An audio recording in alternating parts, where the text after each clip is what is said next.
SuperTalk Mississippi media production. MidDays with Gerard Gibert is on the air. MidDays with Gerard Gibert is powered by C-Spire. Power your home or business with C-Spire Fiber. To learn more, visit supertalk.fm/C-Spire. C-Spire Fiber powers SuperTalk Mississippi.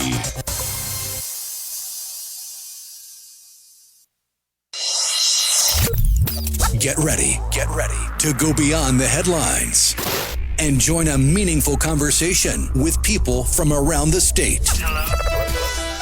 You're listening to MidDays with Gerard Gibert here on SuperTalk Mississippi.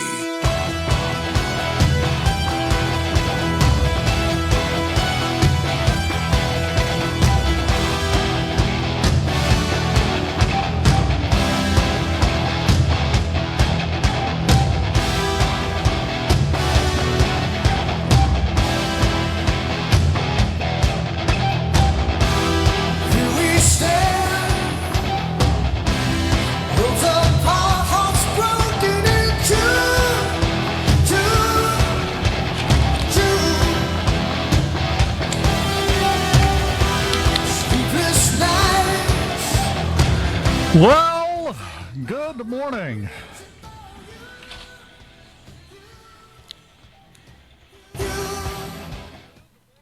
How are you on this beautiful morning? It's a wonderful time. Hope you're having a great time. If not, I'm sure we'll be able to fix that for you. Maybe. Rhino in the booth, as always. How you doing this morning, man? Oh, not too terribly bad. We've made it to hump day. Yeah, took long enough. Well, you're leading right into my first comment. So what day is it, Rhino? Hump day? See, you have to say it properly. You can't just work it into a sentence, dude. Doesn't work that way. You know that. Bad weather is behind us. Maybe some political storms in front of us. As you have heard, they have canceled the special session. Governor Reeves just put the kibosh on that, said, no, I'm not going to do that. And also apparently said he expected the legislature to redistrict the state of Mississippi next year in the regular session, 2027. Well, there's basically two opinions about that, aren't there? And you have to take into account the fact we've already had primaries. This would be an enormous mess. I get it. At the same time, other states kind of working around that one way or another. What are your thoughts on it, Rhino? I think the only original thought I can offer that hasn't already been offered by somebody would be the governor saying he expects the legislature to deal with it next year seems to line up timing-wise with giving Andy Gibson cover to now come out and be in favor of redistricting without really having to worry about it. Because earlier he was worried about it. It's a very good point.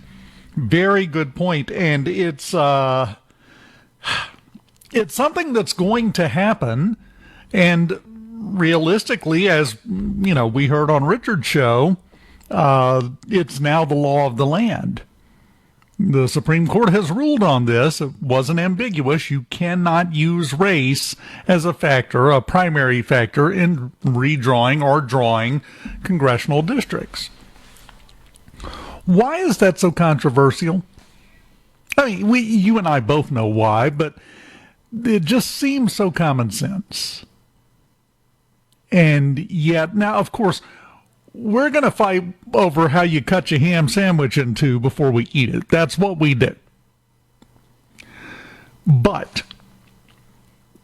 I thought we were supposed to be working towards everyone being equal. This is the definition of unequal, isn't it? I mean, it's you give one group, whatever that group may be. Same thing would apply if we were drawing districts specifically to make them white majority. Same thing would apply. Yeah, that's the problem if you try to go full woke on it and you go, well, you need every single possible intersection in the intersectionality grid to have its own prerogative to vote for those that represent them. There's just one problem. In any way you put that into the language of law, you're going to have a hierarchy. So it's going to be inequitable. The only equitable way is if everybody's treated the same. Yes, that's the only way it can work. And I think we've seen that. We have been running a lab experiment on that concept for a while now. And I think we've proven it doesn't work when you do it that way.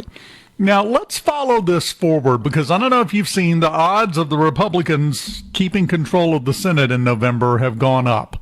They're now favored to keep control of the Senate, favored to take over the House and have everything. One caveat there. I think we're a lab case in Mississippi for how smoothly things go when the Republicans are in charge of everything.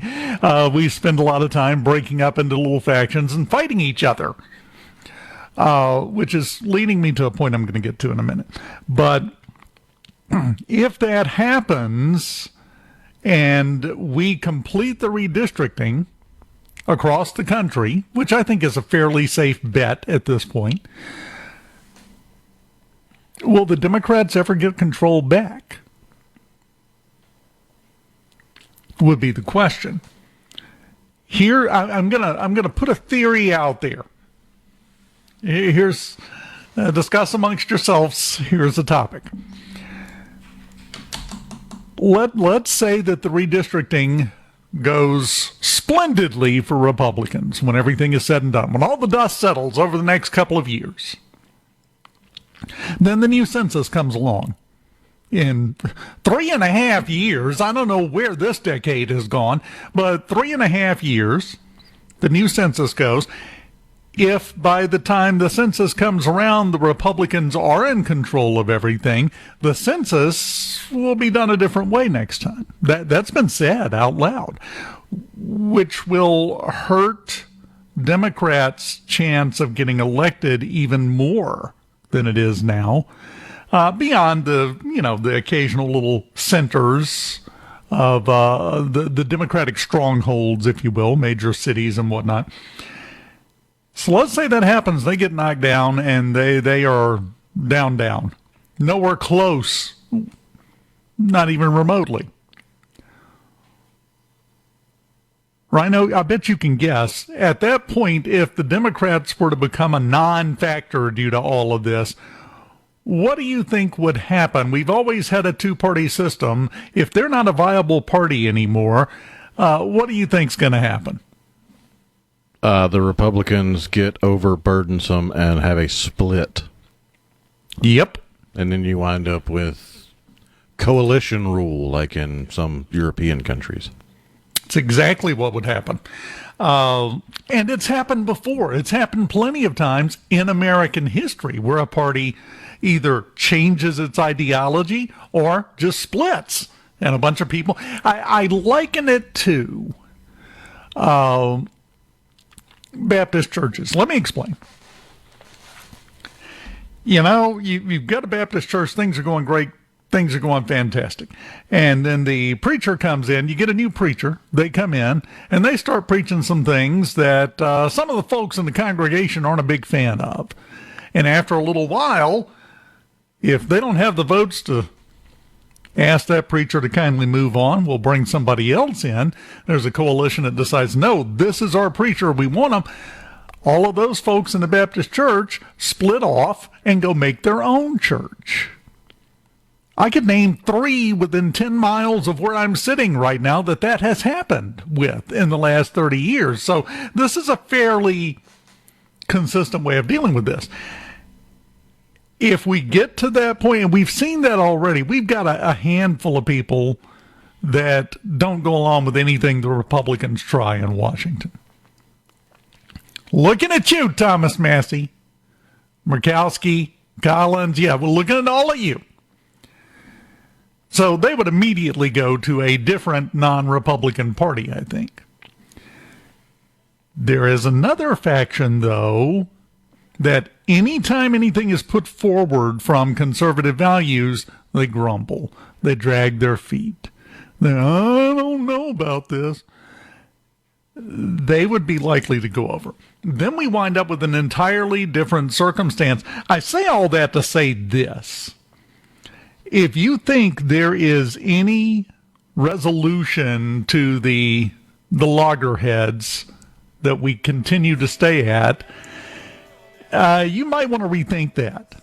We'll just get to a fork in the road and start putting up our own roadblocks. Unless we're very, very careful, which that has its own inherent problems in it too, if we are. Well, once again, I've picked something to start off with to get us in a good mood for the show. We have to think past right now, because a potential roadmap for the next 10 years is kind of starting to firm up a little bit after the Calais decision. Might want to start putting some thought into how we're going to deal with things moving forward. We continue as we get started on Middays on a Thursday, Wednesday, whatever day this is. Keep it here. Family Termite is a proud...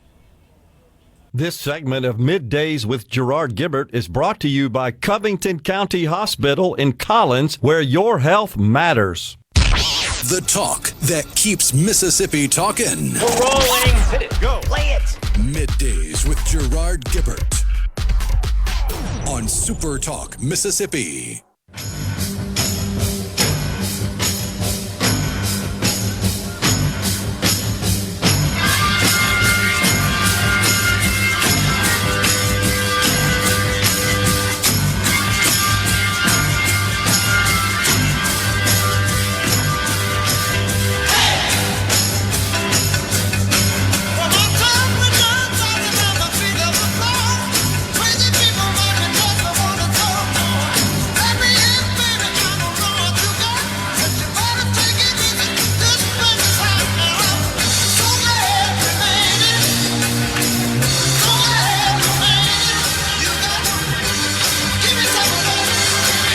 Welcome back.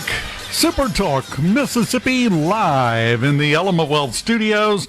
On a Wednesday, I did conduct a quick poll of the staff, and the majority of them agreed that it was, in fact, Wednesday and not Thursday, no matter how much we would rather it be Thursday, because that would be one day closer to the weekend. You know, you can get what you can get. Just didn't get much. I don't know if you saw, Rhino, talking about the redistricting. Had a post, this morning, just a couple of hours ago, from State Auditor Shad White. As you know, he has been vocal. That might be an understatement. Vocal about wanting to redistrict to get rid of Benny Thompson's district. Just make it go away, the second district. We would have a second district that would be different. And everything else. Shad posted a screenshot of a New York Times article naming him, quoting him, and the name of the opinion piece is, "This is getting dangerous."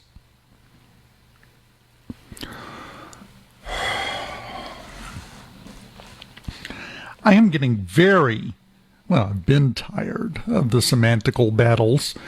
I'm getting exhausted by them. Not dangerous in what way? Dangerous in crime spiking? Dangerous in carjackings going up? Murders increasing in number? Dangerous in that way? Because that's what we've been getting for quite a while with current leadership across the board. This is getting dangerous. It's never, used to, we had a little bit of a restraint in place when it came to journalists. Once upon a time, back in the golden days, that headline would have been something like, This needs serious consideration. Or let's not rush into this, or anything. No, it's dangerous.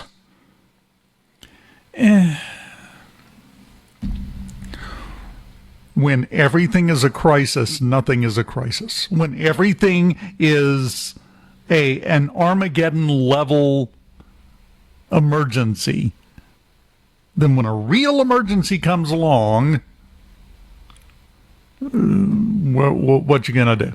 You're already on red alert, high alert, max alert. You can't go any more alerty than they have determined you were supposed to be just on a normal Wednesday. That's the danger in this. That's the danger in the rhetoric and the semantics continually being used to beat everyone over the head with fear-mongering. I know it sounds subtle. It sounds like it's not that big of a deal. Dave, oh, come on. It's just the way they talk. Yeah. And if you become accepting of it, well, that becomes the reality and it never changes. And that does have an impact on people psychologically. When everything is dangerous, we're all going to die. No, it's not that way. We are talking about, let's be honest here. Let's be factual, because we keep conflating a lot of other things into this issue. Let's say exactly what's happening here. States are going to redraw their congressional districts following a Supreme Court justice decision telling them basically they need to. They have to. If you have any congressional districts that were drawn and race was a primary factor in deciding where that district line was going to lie, that's unconstitutional according to the Supreme Court. You cannot appeal a Supreme Court judgment to anybody. That's it. That's top of the stack. So this is not some callous disregard for anyone. This is not some snap judgment. This is not something that just came out of the blue. We had a case. This case, they started having arguments for it. I think the original arguments for Calais were back in October, I think it was, or November. So about half a year this has been going on in the Supreme Court. You just didn't hear that much about it. They issue a ruling, and now, because we have states that are trying to follow the established law of the land, it went all the way to the Supreme Court, and the Supreme Court said, nope, you can't do that. You can't use that to draw congressional districts. Can't do it. Don't do it. And what we get is, this is getting dangerous. So it's dangerous to follow the law and the Constitution when it doesn't agree with what you want to have happen. But if you flip it over, all of a sudden you're being unconstitutional. Have you heard what's going on in Virginia? This is great. It's like a prisoner's dilemma on steroids. Who's going to blink first? The Virginia legislature went in, as you know, and redrew their districts. It was 6-5, Democrat versus Republican. They redrew them where it was 10-1, 10 Democrat, 1 Republican. Well, that got appealed, went all the way to the Virginia Supreme Court, the state Supreme Court, and they overruled it and said, nope. You did, and they didn't even overrule it based on the merits. They overruled it because they, as I like to say a lot of times, didn't touch second base. They didn't follow the procedures as established in the state constitution and law for holding a special election on something like this. Have to do it within a certain amount of time. Has to be a certain schedule that has to be followed. They didn't follow that, trying to rush it in. So the state Supreme Court said, you didn't do it right. It doesn't count. Now they are trying to appeal the state Supreme Court ruling to the Supreme Court of the United States and tell them to overturn the state Supreme Court's decision and put that into place. Am I the only one that sees how dangerous that kind of concept is right now? Well, it's only dangerous in one direction. Remember? That's very true. It's this is getting dangerous. It's getting very dangerous. Let's get dangerous. Yes, that was a Darkwing Duck reference. You're welcome. Now, to be fair, the Supreme Court probably isn't going to touch that with the 10-foot pole. They seldom, if ever, have. States' business is states' business. But they also have a backup plan in Virginia. The legislature in Virginia is working on legislation to drop the mandatory retirement age for state Supreme Court justices from 75 to 54. So the ones that are the biggest problem for them would be kicked off of the court once that went into effect, and they could appoint their own. And then they could take it back up, and they could get it approved.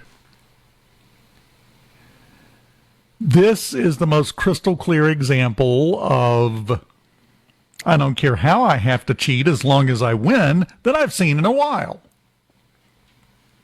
Well, we'll just change the rules. Oh, we'll just change the people. Well, we'll just change everything.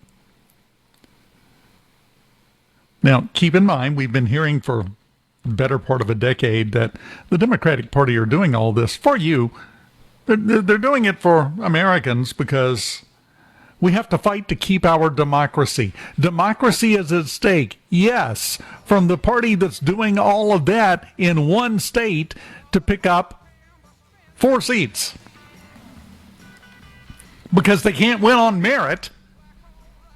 They can't win on their ideas, their concepts, their plans, their anything.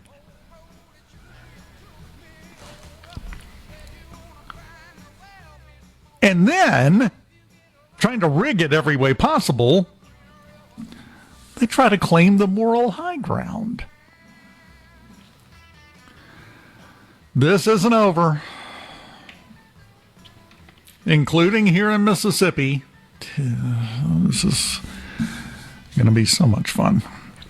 We will continue on this Wednesday morning in the Element Wealth Studios on Middays right after this. Keep it here.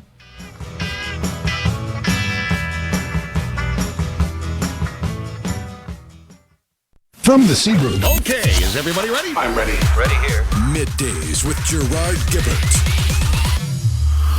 on SuperTalk, Mississippi.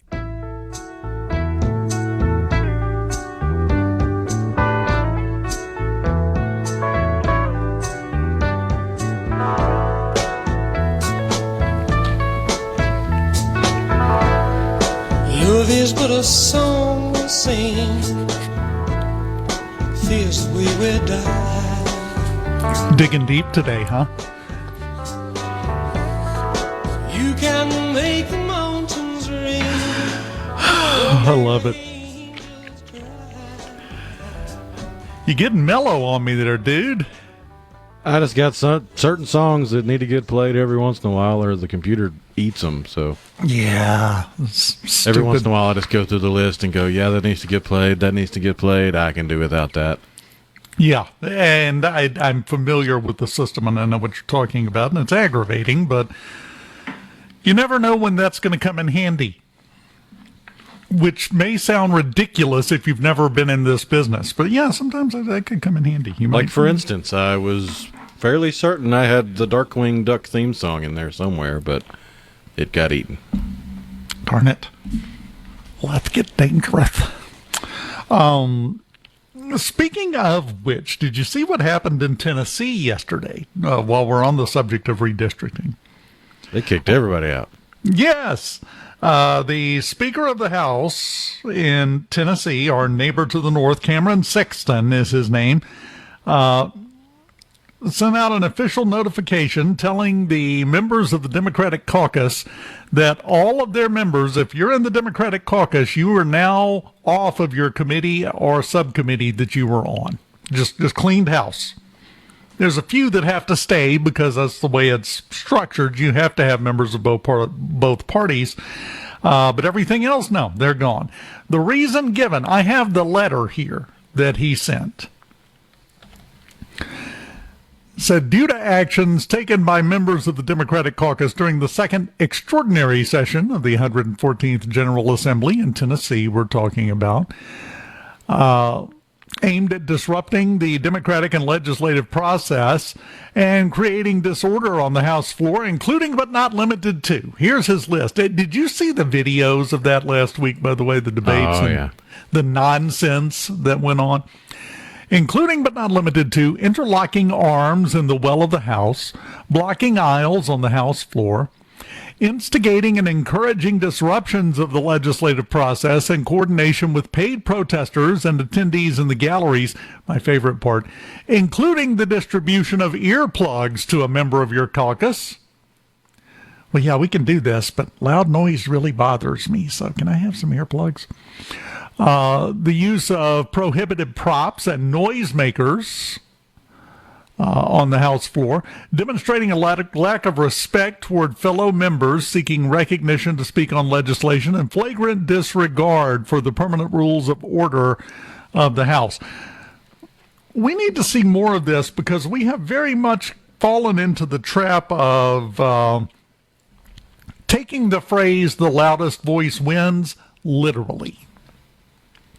That doesn't mean necessarily who can scream the loudest. It's who's getting the most attention, who's carrying the most sway, whose words have the most weight to them, instead of let's pull out party tricks.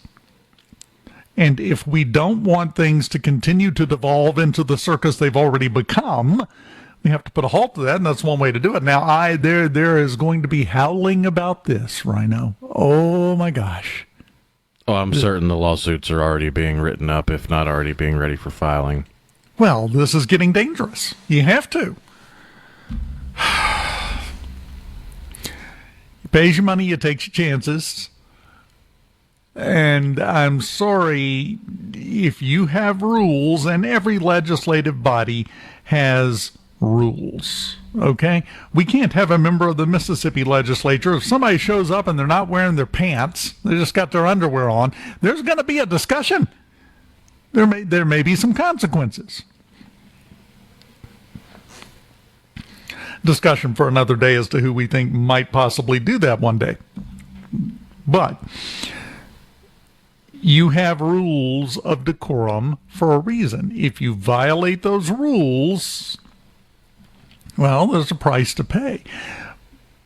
But the fact that you and I and everybody, we all know they're going to raise heck. As you said, the lawsuits are being compiled and composed already, which is exactly on brand for the party that believes wholeheartedly that only certain people should pay the price when they break the rules. Did you see in Los Angeles the orders that have been given now to the Los Angeles Police Department? No. Oh, you're going to love this one.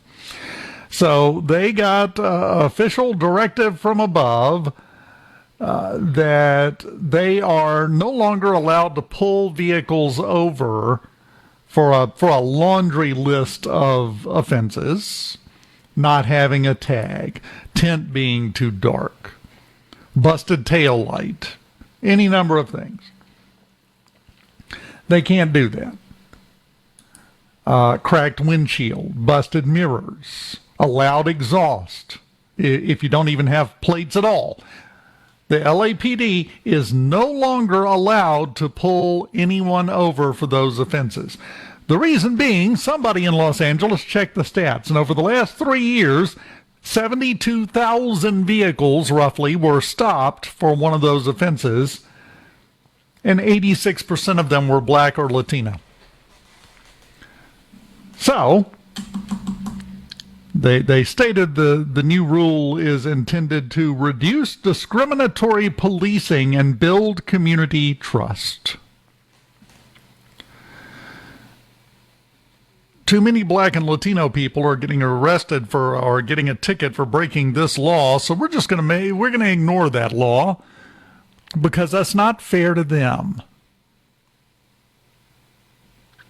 That goes hand in hand with the idea of, yes, we've got rules of decorum in this legislative body, but we're going to break them if we want to because we're different. We're special. We're so special.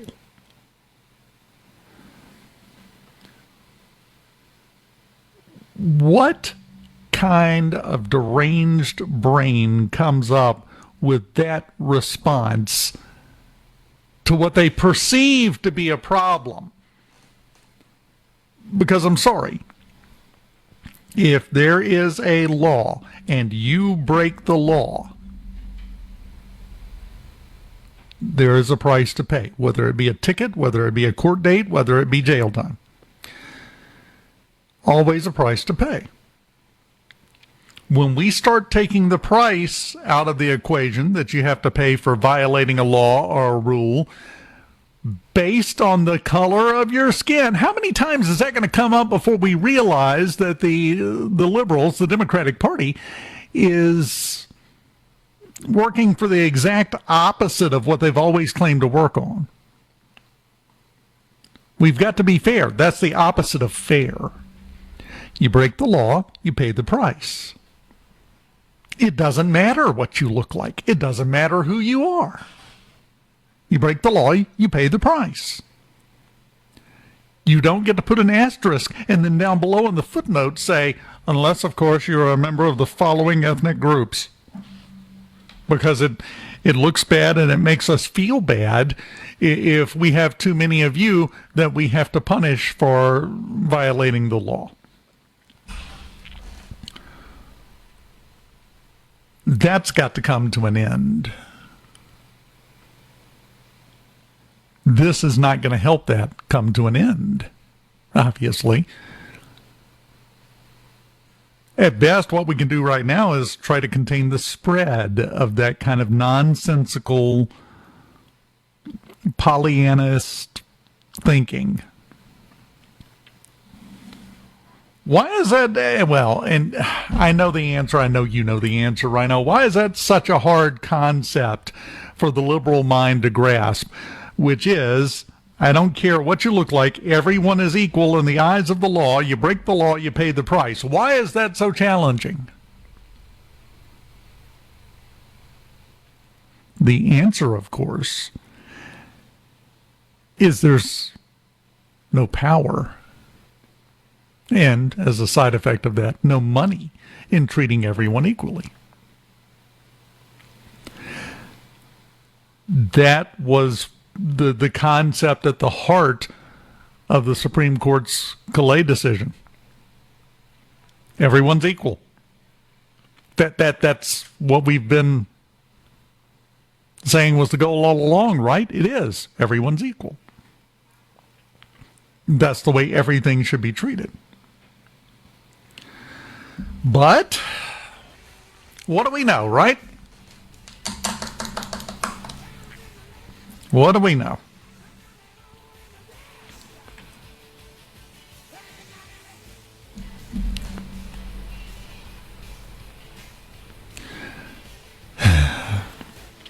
Big election coming up. They're all big. Every election now is the most important election of our lifetime, right? Been told that for a decade. No different this time around. When we come back, got some sad news. I'm sure you've heard about it, but we want to talk about that when we come back. Here in the Element Wealth Studios on Middays here on SuperTalk, Mississippi.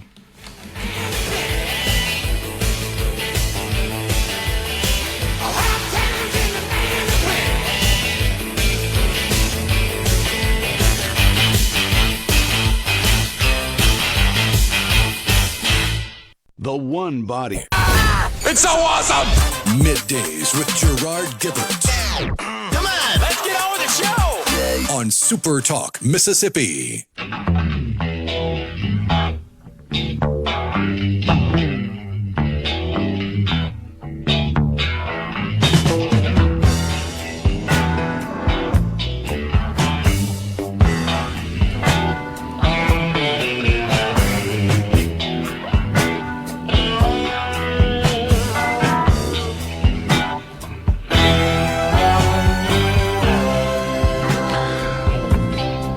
Welcome back.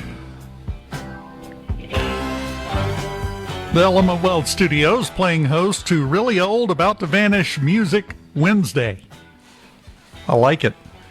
It's good to have some variety like that. I like that. Now, Rhino, I know you heard the news. Richard talked about it this morning. The son of former Governor Kirk Fordyce, Dan Fordyce, died in a plane crash yesterday. The reporting was all over on this for a while. It was first reported the plane crashed in Alabama. Then it was on the Alabama-Mississippi line. Turns out it was in Louisiana.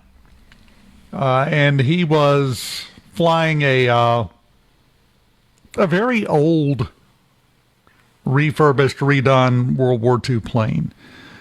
And it went down. And that is a shame. You know, he got an award, actually, from the, I believe, the World War II Museum for the work that he had done. Big buff on World War II aviation and the like. And it's a shame when you see this happen. It's a shame when you get bad news like this, especially when you have a name that meant a lot to a lot of people in the state of Mississippi. For better or for worse. There's never, ever, ever been a politician that everyone loved 100%. Kirk Fordyce had his supporters, had his detractors. Either way, that name gets your attention. But Dan was something different. He was something separate. He wasn't Kirk Jr. Did his own thing.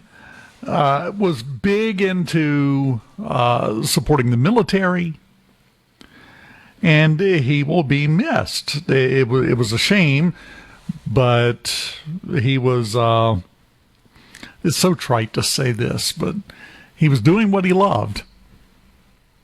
And I think that's the way you would want to go.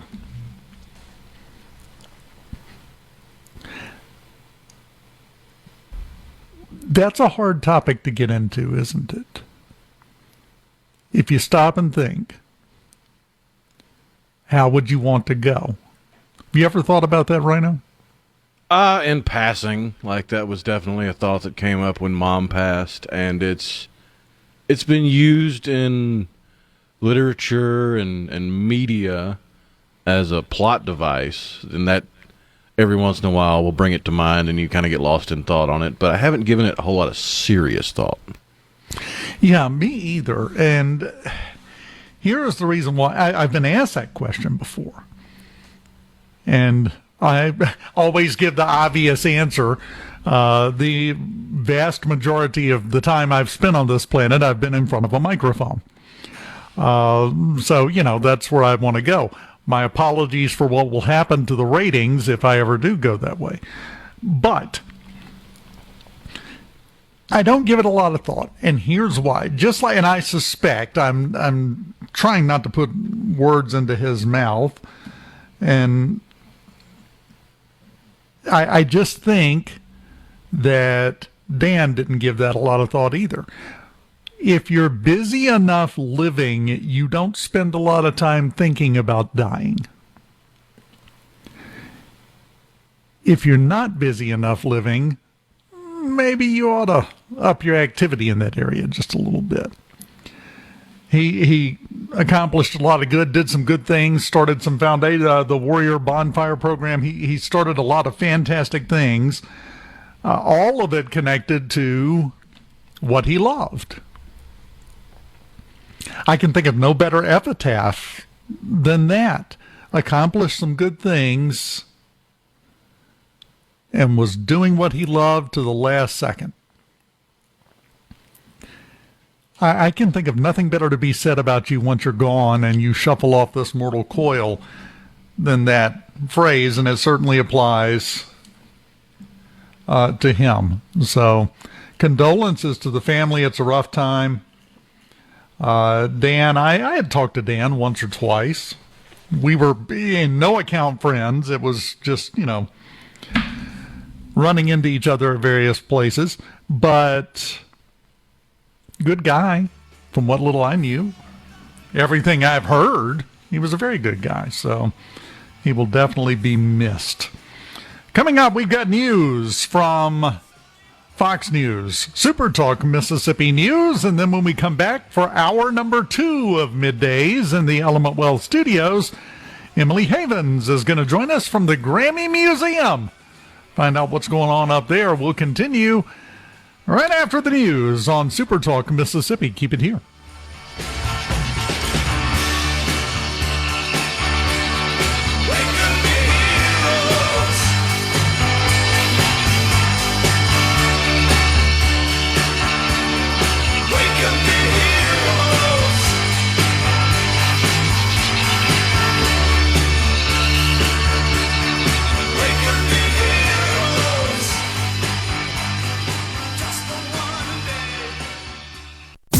Hour of Middays with Gerard Gibert is brought to you by the Mississippi Business Journal. Visit msbusinessjournal.com. Scott Coopwood, publisher and president. And now, another hour of the talk that keeps Mississippi talking. Middays with Gerard Gibert. Begin your transition now. Now on SuperTalk Mississippi.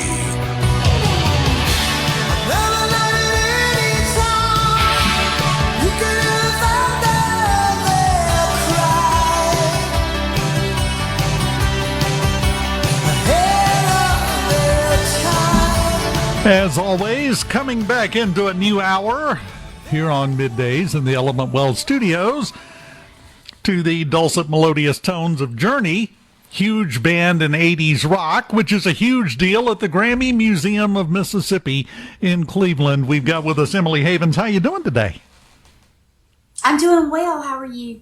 Doing fine, doing fine. How is that exhibit going? It opened back in September, the 80s rock exhibit that you have. Have you had a lot of people coming in to see the stuff? Oh, we have. It's been so fun. We have had an incredible number of visitors from that love the 80s, and especially during spring break, we've already had a lot of travel during the summer. So we are looking forward to rocking all summer with this exhibit and seeing all the fans come in. And it's really fun seeing the new fans. I mean, kids are already walking in singing the music of the 80s, and so when they get to come in and enjoy it with their parents and sometimes grandparents, and see these bands and these iconic artifacts and that tell incredible stories, and the videos and just all the things 80s rock. So one of the most fun exhibits we've done here at the museum for sure. Well, and you know, the 80s rock scene, hair metal and everything else, there's nothing else really quite like it, especially in its staying power. Because, you know, my youngest child was born in the year 2000, 20 years after 80s rock happened. He knows the words to every 80s rock song on the planet and loves it. And a lot of that generation and younger do. So I was going to ask you that question that you've already answered. Are you having young people come in to the 80s exhibit? What's fun is I grew up in the 80s, and this has been a dream of mine to have this exhibit. It is by far my favorite genre, all my favorite bands. I think I've said it on this show before 1,000 times over the last 10 years, but Poison is certainly one of my favorite. And there's no surprise, and it's not ironic that they are the Poisons in front of the museum right now with us promoting this exhibit. But it's been, I think, when living the 80s, I don't know how it was for you but living the 80s, so many of my parents, and they thought the 80s was terrible music. And now it's all the generations are enjoying it and singing it. And I love hearing my kids sing every word to Guns N' Roses and Poison and Motley Crue and all the things. The music is incredible. Some of these bands, so the exhibit is told from that they were not always the critics' choice, but they were always the fan choice, and they still are today. And a lot of these original members of these bands, first of all, it's amazing they're still alive, only because of their lifestyle, but mainly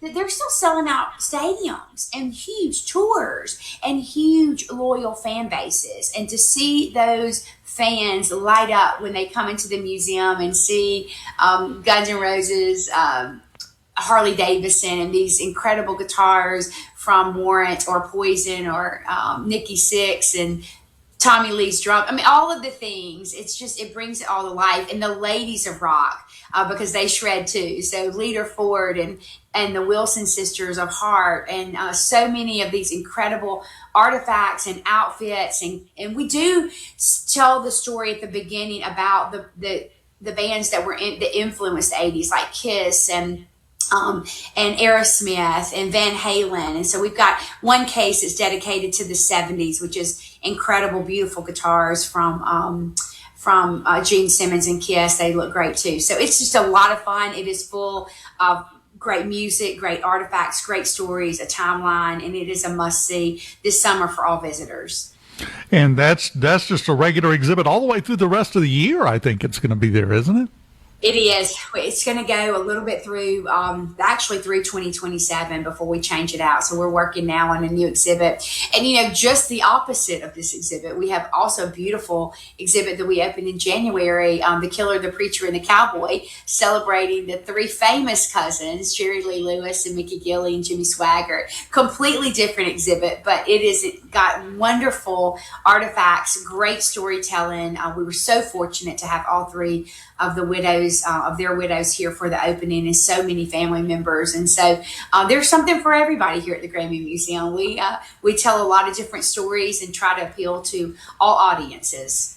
Well, and I think a great example of that, I think you've got the Crossroads of Americana Award exhibit for Trombone Shorty right now. Yeah, we do. We have awesome artifacts and instruments from him, along with his award that he received this past fall. The Mississippi Gallery, we've got incredible artists that we celebrate, from wonderful artifacts from B.B. King to Faith Hill to even more contemporary artists like Hardy. But we also celebrate Mary Wilson. So the Mississippi Gallery is a beautiful legacy of Mississippi, us being the birthplace of American music. It keeps telling our story over and over to visitors from all over the world, and they really recognize, understand, and experience why this state is so important to American music. And what a great time to tell that story during America's 250, our celebration this year. Now, let me ask you, do you ever have people come in there and you hear some variation of the idea of, okay, wow, I didn't know that? Do you get that from people at the museum?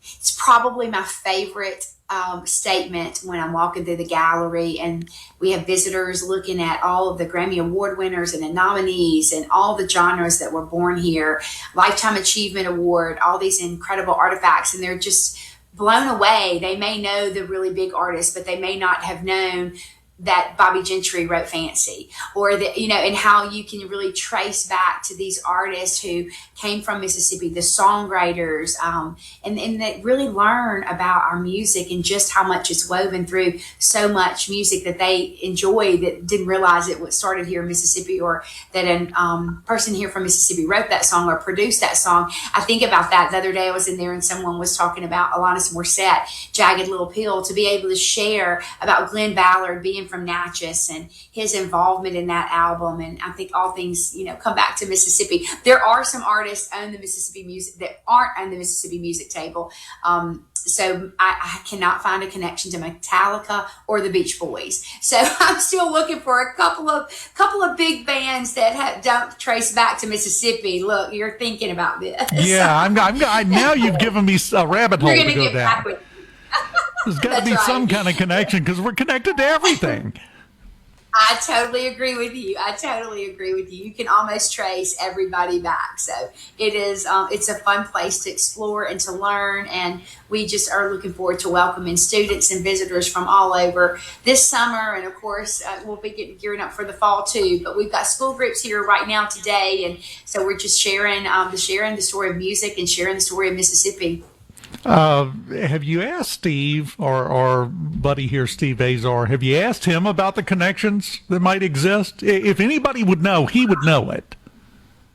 I I think that's a great idea. I have not, and I will. Steve is such a supporter of the museum. I will send him a text and see if he can help me figure out the connection. Yeah, tell him Dave sicked you on him. He'll love that. I will. But not only will he know the connection, he'll have their phone number. That's just, Steve. Even better. Steve makes friends like most people breathe. It just happens when he walks in a room because he's such a fantastic guy, talent aside. Now, the museum, I think Monday is the only day you're closed, right? We are, but we were open this Monday. We have school groups and groups that want to come on Monday. We're here working, and so we will open the museum and don't want to turn anybody away from experiencing this for our state and for their experience while they're visiting our state. So we're open Tuesday through Sundays. We've got some great programs. I have to tell you that on May 29th, a Friday night, we are excited to welcome Charlie Worsham and the Parchman Band to the museum. It is almost sold out, and so that's going to be a fun night. We've got great programs in June that we will be announcing very soon. And our summer camp is completely free. Kids will get to write songs, record songs, do a live performance, learn how to make their own music video, kind of tying back to the rock exhibit and all the great videos. And that's June 22nd through 26th. And we have a limited spots left. But if there's anybody out there listening and wants their kids to come to a week-long, really quality music camp, check us out on our website. I would just like to say Charlie Worsham and the Parchman Band, best tour name ever. The Pros and Cons Tour. Ever. That is perfect. Could not be better. It is perfect. We were working on logistics for that program, and so I asked Jack McWilliams, who works for me. I said, "Tell me how many hotel rooms we need." He said, "We just need one for Charlie." And he said, "Oh, the band's got to go back." So I said, "That's right." That's right. We cannot wait. We're out of time, Emily. Quick question, though. Favorite member of Poison? Oh, Bret Michaels. But I love them all. I love Ricky Rocket. I love CeCe DeVille. And I love Bobby Dahl. All of them are incredible musicians. Emily Havens, Executive Director of the Grammy Museum and a big fan of guys in makeup. Thank you so much. That's right. Interrupt this program. Gerard Gibert. Here we go. This is huge news. Huge news. Huge. You need to listen to this. Middays with Gerard. SuperTalk, Mississippi.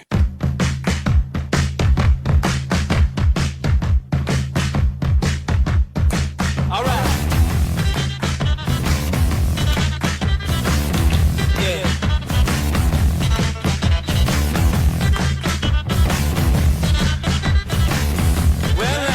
Welcome back.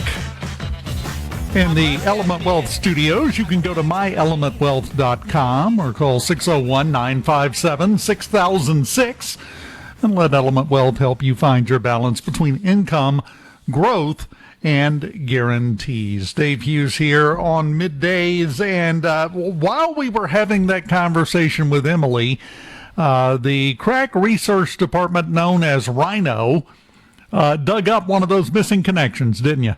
Oh, yeah. We actually have a connection from the Magnolia State directly to the Beach Boys through one Van Dyke Parks, born January 3rd, 1943, in Hattiesburg, Mississippi.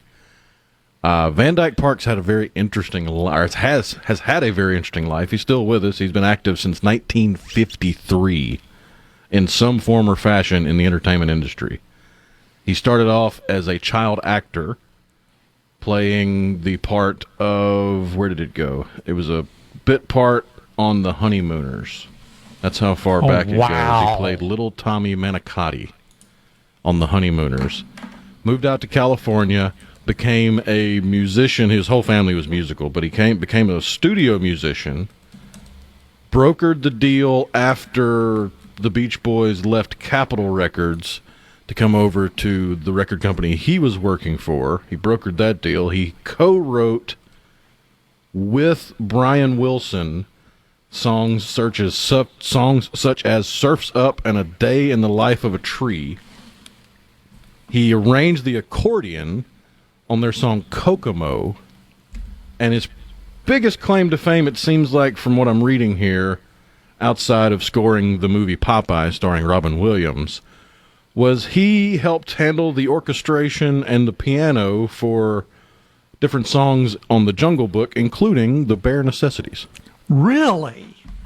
Okay, now that's cool. That is very cool. So we do have a very direct connection to the 7 Degrees of Kevin Bacon game really pays off, because apparently Mississippi, when it comes to anything musical, is 1 degree of separation from everything up to and including the Jungle Book, apparently. That's impressive. Shout out my claim to fame. You're talking about connections and whatnot. You know the song from the 50s, I Saw Mommy Kissing Santa Claus, the original one? Oh, yeah. Was sang by a guy named Jimmy Boyd from J.S., Mississippi, which is where my mom's father's family is from. He was also a Boyd. Jimmy Boyd was my, I think, second cousin. Something like that. But he was from Mississippi, J.S. We are connected to everything. I know you hear us say that all the time. And we have the slogan, birthplace of America's music. Once you start digging, it's amazing how many tendrils in the musical industry start in Mississippi and then snake out from there into various things. And a lot of stuff like that one. I had no idea there was a Mississippi connection to the Jungle Book. And The Brave Little Toaster and several Popeye musical movie. artists. That is very cool. He also very, apparently very cool. played a defense attorney in the episode Orchard's Curse from Twin Peaks. Fascinating life. No joke. And Van a cool Dyke name. Parks.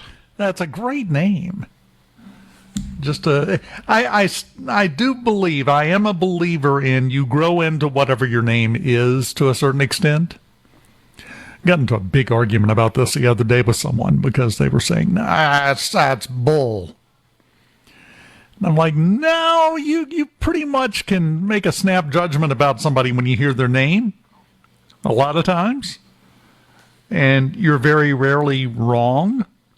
I mean, Rhino, you're kind of immune to that. It's a cool name. It's a great name. It's not a common name. There's not enough of them to form any kind of pattern on.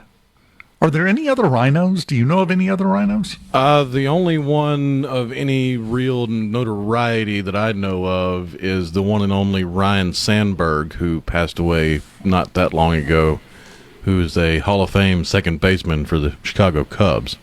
I believe you were named for him, Oh, yeah, weren't I was you? named after him. Yeah. And that's about it. So, yeah, you're kind of safe. At least with my spelling. There are comic book characters and other entities in media with Rhino spelled R-H-I-N-O, but R-Y-N-O. There's just me and Ryan Sandberg, as far as I know. I don't know of any others as well. And no, you are not the Spider-Man villain. Rhino is not a villain of any kind. And you know why? There's only one reason you're not a master-class supervillain, Ryan. You know, Rhino, you know what it is? What's that? Self-control. Iron self-control. That's the only thing standing between us and his career as a supervillain. I am firmly convinced of that. All right.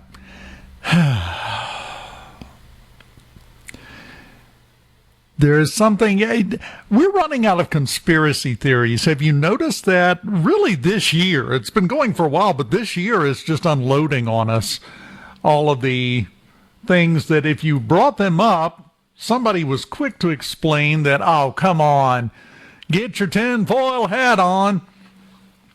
One of them was the fact that we had such a problem with immigration because it was planned, it was intentional, it was organized. And the usual suspects have been saying, oh, well, no, there's nothing to that. Well, the State Department, on their official X account, put out a thing, a big long thread. I thought it was just a post at first, and then I started reading and realized, oh, wait, no, this just keeps going. that the U.S. had objected to and withdrawn from the United Nations Council on Planned Managed Migration. Replacement migration. It's a plan. It's a system that the UN has put together to get people from less fortunate countries and shove them into first world countries. And the U.S. has not only called it out now, but they have also withdrawn from the plan. Now, what that tells me is that plan was firmly supported by the last administration. I think we saw that from the results, didn't we? But my question to you is this, because the State Department has come right out and said that. So my question, Rhino, for you and for the folks on the C Spire text line, what's the next quote-unquote conspiracy theory that's going to fall? That we're going to find out, oh, wait, no, turns out that was true. Because it seems to keep happening lately. My bet is on the outbreak of, alpha-gal, the red meat allergy from ticks. Yes. The conspiracy, in case you're not familiar with that, is that was basically kind of manufactured almost a bioweapon.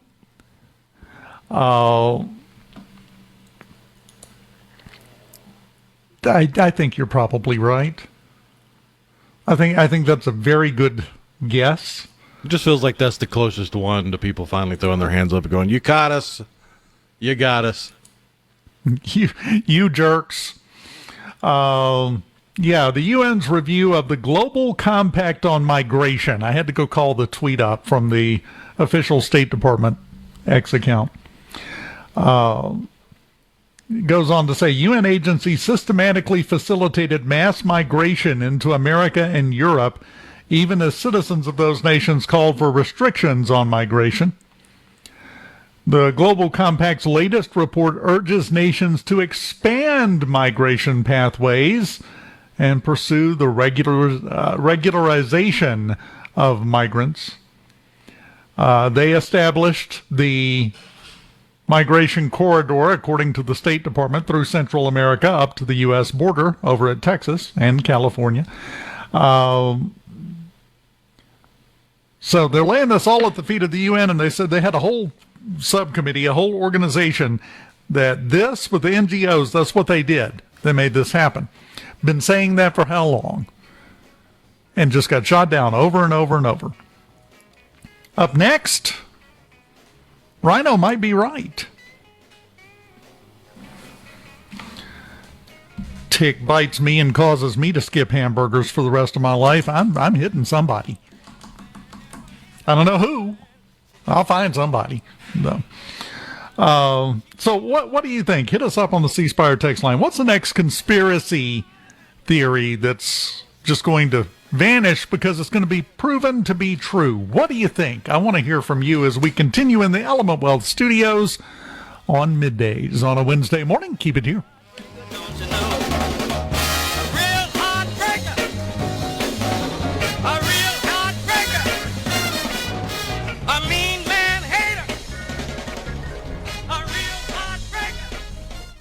From the Seabrook. Gerard Gibert. He keeps his classified documents right where they belong. Inside a Journey record jacket from the 1980s. Gerard Gibert, SuperTalk, Mississippi.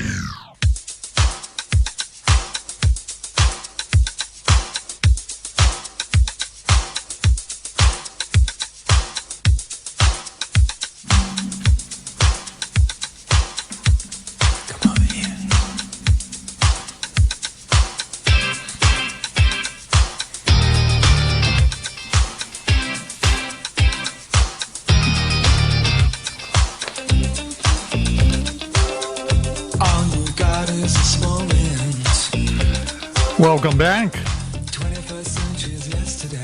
The Element Wealth Studios in full business on this Wednesday here on Middays on SuperTalk Mississippi. Dave Hughes here.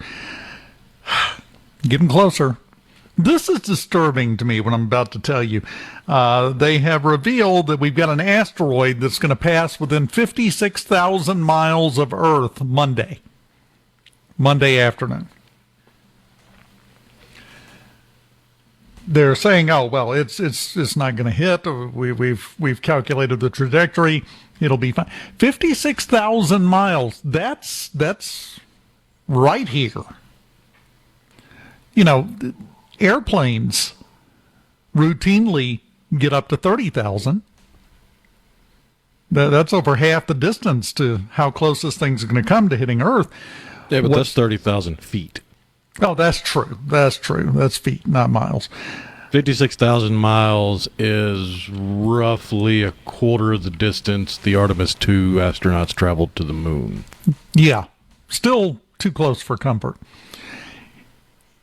And here's why. Here's what bothers me. They just found it last week. Didn't know it. It's not one they've been tracking forever. Knew it was coming this way. It's about 50 to 100 feet across. Not enormous, not a planet killer, but still. Would ruin your Wednesday. Yes, it would raise the deductible on your car insurance if it landed near your house. We didn't know it was coming until it was basically here. What else is out there headed this way? Now, this is the kind of thing you can drive yourself crazy sitting there worrying about and thinking about. You can't live your life that way. But as an exercise, it just seems like we need to put some time and money into getting a little bit better at picking these things up. We've gotten better, but there's definitely room for improvement. If we've got one coming that close, well within the Earth's orbit, the moon's orbit, rather, around the Earth, it's coming that close to hitting the planet, and we just saw it last week for the first time. Yeah, you got to have at least enough time to train oil rig workers how to be astronauts. Yes, because, you know, if they don't have the time to learn how to fly a spaceship, that's the time-honored argument about the movie Armageddon. You know, why not just train the astronauts how to drill? But no, had to go the other way, because otherwise the movie would have been, 27 minutes long. But in fairness, when you get into some of the more specialized sciences, they kind of quit being hard science, and they get a lot closer to what the untrained eye would consider black magic. Like, you look at the way microchips are made, the silicon wafers that are used, that's a process that is not patented because they don't want you to know how to do it. And the people that do it are masters of the trade, and they mess up 20% of the time. And it's more of an art form that's using sight and smell and all your senses over watching a dial and checking readings. It's fascinating how, especially in the material sciences, we've come so far with technological advances that you can't really write down how some of these processes work. Got a great example of that with the technological advancement that they're putting up for sale. I mean, they've prototyped the models. It works. They've done all sorts of testing. It works. And when you ask them how it works, they go, "Yeah, it works." And that's about as far as you can get. I know you've heard about this, Rhino. You've heard of something called the Casimir effect. Oh, yeah. Now, what that is, somebody found, the physicist, Dutch physicist Hendrik Casimir, discovered that if you take two plates and you put them close enough together, it starts generating a tiny little current from nothing. It's from the subatomic particles all the way down at the quantum level, and the action and how they move, it generates power. Well, somebody has started a company called Casimir. You can see their website, casimir.inc. And what they are launching is a battery that you never have to charge. It's going to be tiny at first. It's going to be just big enough to power like an implantable device or a sensor or something like that. Never have to plug it in. Doesn't have to be charged. It is its own battery. That's what it does. And it is pulling energy out of thin air. If you look at it, they understand this. The effect has been proven. And like I said, it's not just a prototype. They've launched a company. They're getting ready to start selling these things. And the plan is to expand them and get better and better and bigger with it until you will no longer have to charge your cell phone one day. That's down the road quite a ways. But you hear that and you think, well, that's not possible. That's magic. Exactly what Rhino was talking about. It's black magic. No, it's science. But it's some of that science you're talking about that to the untrained eye from the outside looking in, you're like, okay, how many eyes of Newt do you use to make these? Because that's what it feels like. That would be cool. And apparently that will be cool. The battery is called the MicroSpark. Competition's always good, and the nano diamond batteries needed some competition for the future of power density. Yeah. But in this case, it's also power generation. So are the nano diamond batteries, but this would be working on a quantum level where it would never have to be recharged, whereas the nano diamond batteries, depending on who you ask, they could run for anywhere from 1,000 to 30,000 years. They'd still have to be charged eventually, but yeah. My question is, and here's a pre-conspiracy theory for you. How long until this company and the guy, I think it's Henry Smith is his name, that's doing this, how long until there's some scandalous catastrophe that happens and this goes away? Are they really going to let this become a thing? And, of course, the fact that I'm using the word they is what encapsulates this as a potential conspiracy theory down the road. Keep an eye on it. If all of a sudden it vanishes, you'll know what's going on. At that point, blame the CIA. Oh, yeah, 100%. You had Nikola Tesla, the tower up at Wardenclyffe. He had devised a way to pull electricity out of thin air. And transmit it through thin air. No wires, no anything. Westinghouse was his biggest financial backer. And he demonstrated it for them. Again, wasn't theory. He did it. Showed them how it worked, where you could have power and you could just pick it up. Like picking up the radio signal you're listening to. Just pick it up out of thin air with a receiver, with an antenna. And he demonstrated, and they said, that is impressive. That is incredible. That is great. How do you put a meter on that? And he said, oh, you can't. It'll be free for everyone. And they pulled every last dollar of his funding, and he died broke and alone in a hotel room that he was overdue paying for. There are a lot of forces out there that don't want things to get too much better. And that's kind of where we're at. We've talked about it before, you and I. We have been trapped in a technological rut for a while. I mean, you think about it.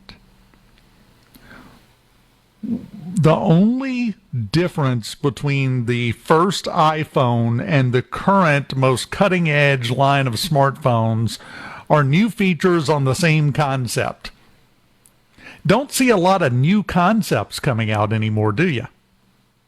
Not really. And the ones that do come out, more than half of them are rehashes of previous concepts that never got off the ground. Like you see the Apple Vision Pro or whatever it was, their alternate virtual reality, whatever. That's just a repurposing of technology that was being innovated in the late 80s, early 90s. Yep. We just finally have computing power and power density at a level where it's palatable for the early adopters. It still didn't have wide range adoption, but it's being picked up by some. Slowly, yeah. I'd like to get one, but I don't have the time, and I don't have anything Apple. Get noses turned up at me all the time when I say that, by the way. We continue on your Wednesday morning in the Element Wealth Studios on Middays, right after this.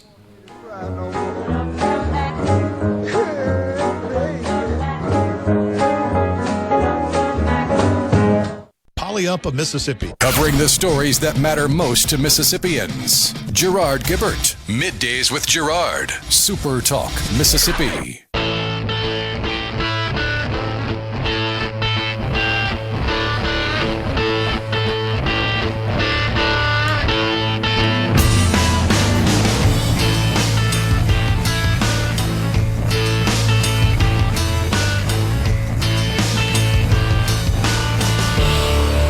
Welcome back. 25 lighters on my dresser, yes sir. Oh, you got a good one. I like that. Welcome back. We were talking about the Casimir company.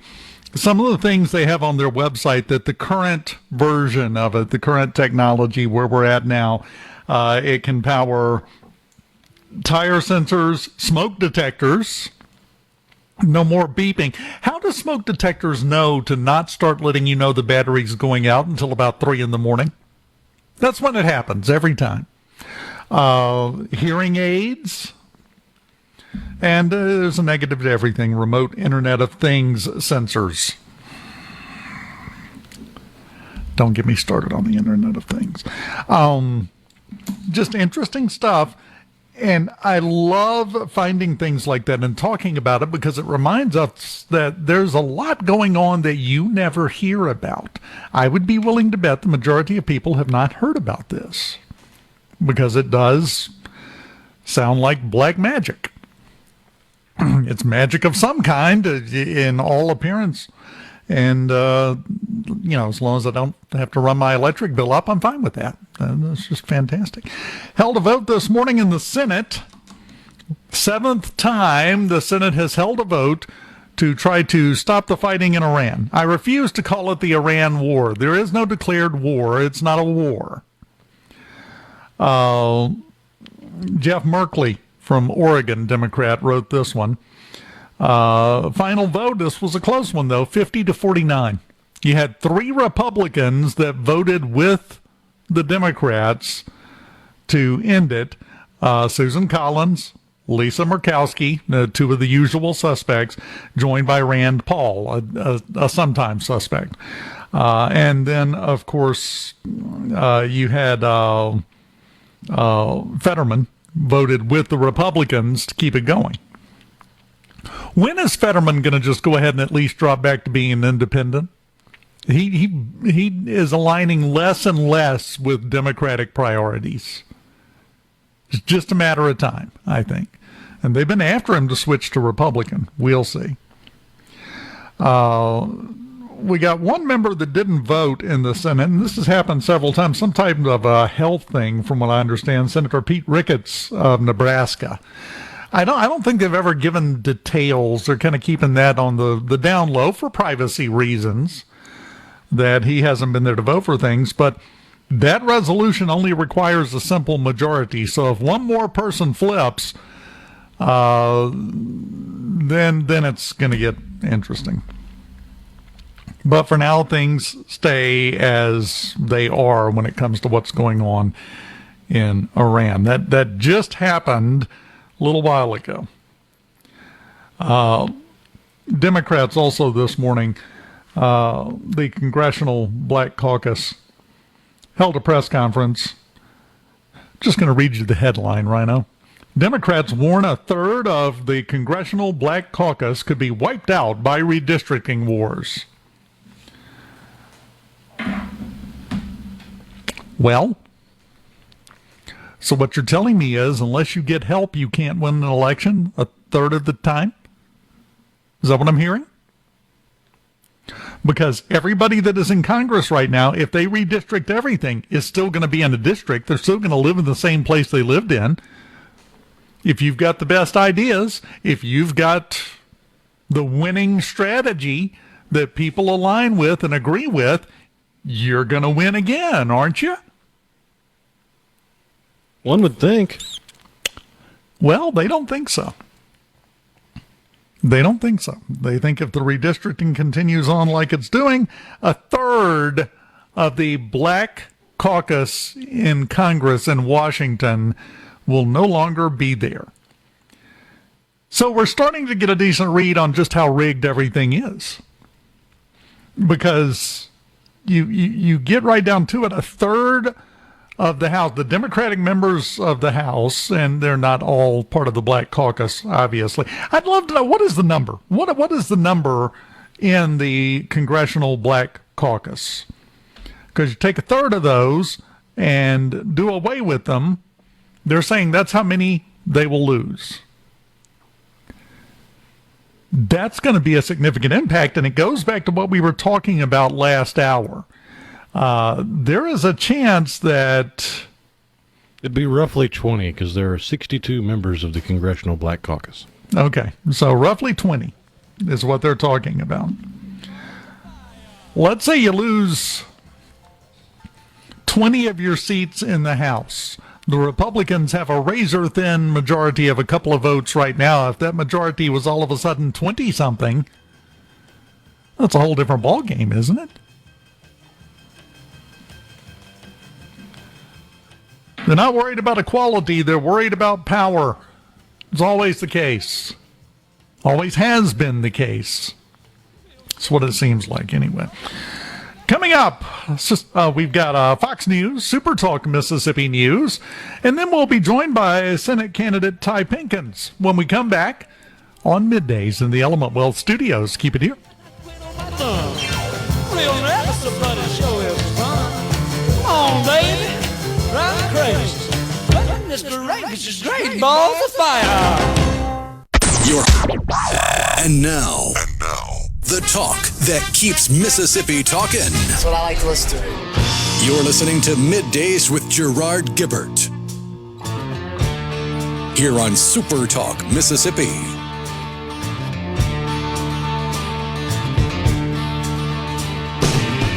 Winter is here again, oh Lord. Haven't been home in a year, oh Lord.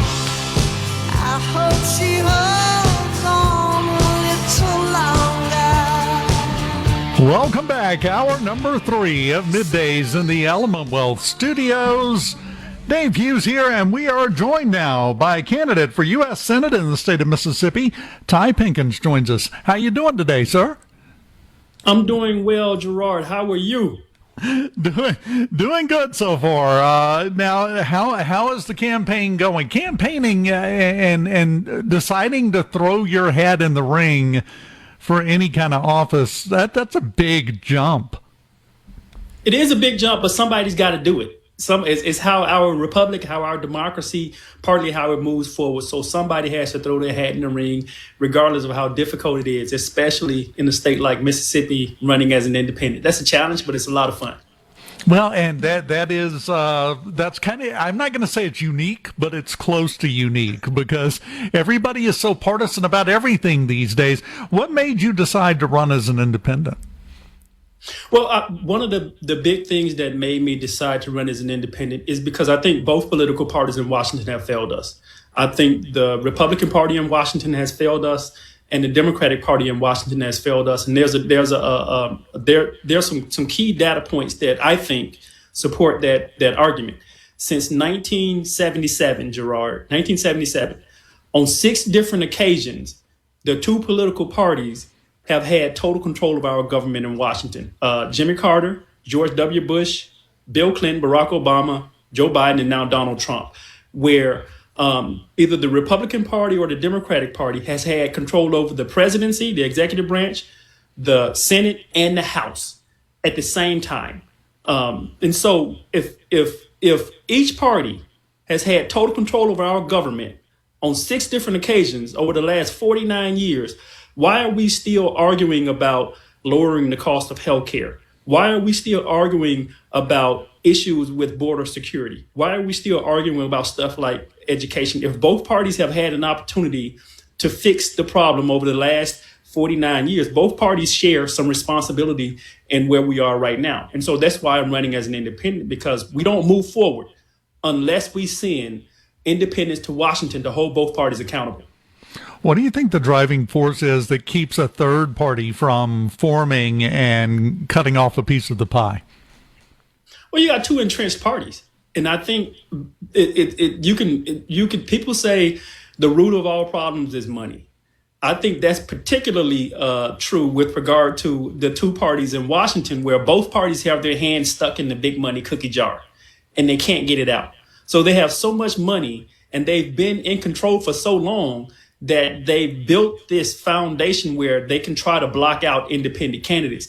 And I think my candidacy is unique, particularly because I don't depend on the big money to actually run my campaign. I served 21 years in our military, 3 combat tours. So I have a retirement pension. I can run around the state all I want. I don't have to depend on that money. And I think that's a value added to voters. That's a very good thing. And thank you for your service, by the way. Thank you. I appreciate it. Change it for the world. Well, it almost feels trite to say that to someone who has served. Do you ever get tired of hearing that and go, oh, this again, that phrase? No, I don't. I don't. I don't get tired of hearing it, and I don't get tired of saying it to other veterans, because I think it's important that when you see a veteran, whether that veteran is black or white or elderly, or whether he's a Republican or a Democrat, when you see him walking the aisles in the grocery store or at an auto body shop getting his car repaired, and he has that hat on, a simple thank you for your service, you don't know what that veteran has gone through. You don't know whether he fought in Vietnam, Korea, Iraq, or Afghanistan, and what he or she brought back with them and what they're thinking about in that moment. So thank you for that service could be something that helps that veteran move forward throughout his day. And if nothing else, it's just a show of appreciation for sacrificing for this country that we love. Well, and we were talking about the partisanship that has settled in. I believe firmly there are some things where partisanship has no place. You kind of alluded to it just then. I don't care who it is. If you are willing to sacrifice part of your life, or in some cases, unfortunately, all of your life in service of the country and to keep the country free and what it is, you deserve thanks. I don't care what else you do in your life. That you have earned thanks when you do that. So thank you for that. Now, having said that, the big topic going on right now, not necessarily of major impact. He's grinning because he knows where I'm going with this. Not major impact on Senate races, but the redistricting conversation that's going on after the Supreme Court ruling of Calais versus Louisiana. What are your thoughts on this discussion and what's going on? Well, I think it's a natural outcome of what we all see, but we won't admit, we won't say that gerrymandering is a plague on both political parties. Both parties do it. The Republican Party does it, and the Democratic Party does it as well, so that elected leaders pick their voters instead of their voters picking their elected leaders. And that's why I support independent redistricting committees. I think that the gerrymandering has got us to a point in this country today where a member of the House of Representatives can wake up on a Tuesday morning and blink 2 times and they're going to be reelected. That's not what democracy was designed to do. And I think we need independent redistricting committees to avoid the situation that we just found ourselves in, which with the Supreme Court. That's something that Congress should decide with regard to the districts. But we can't trust these two parties to do it. They can't help themselves. You see it. They cannot help themselves, where they're going to redraw districts to benefit themselves to the detriment of voters, unless voters decide, you know what, enough is enough. We have to send independents to Washington in order to get this thing under control. Whether you're talking about health care, whether you're talking about the high cost of groceries, the high cost of gas, people can say, okay, I want lower health care premiums. I want to lower the cost of gas. That didn't just happen last week. Gas prices, food prices, the price of college, the price of housing, that has been rising for decades through Democratic establishments and through Republican administrations. That has been going up. So, and what I think what politicians do is so toxic. Every election cycle, both parties come around and they gaslight their respective sides on these issues because they know this is what people want the most. They'll say, well, you don't have quality, affordable health care. Gas prices are high. It's the Republican's fault because he's in office right now. Vote for me, the Democrat. Then a few years later, here they come again. Gas prices are still high. It's the Democrats' fault in office. Vote for me. It's almost like you got a hole in your roof and it's leaking. And two contractors climb up on your roof, don't fix the leak. Then they climb down and argue and point at each other about who didn't fix the leak. And then say, hey, choose one of us. It's this repetitive issue like a self-leaking ice cream that we can't get rid of. And until we send independents to Washington, we're going to continue to deal with it.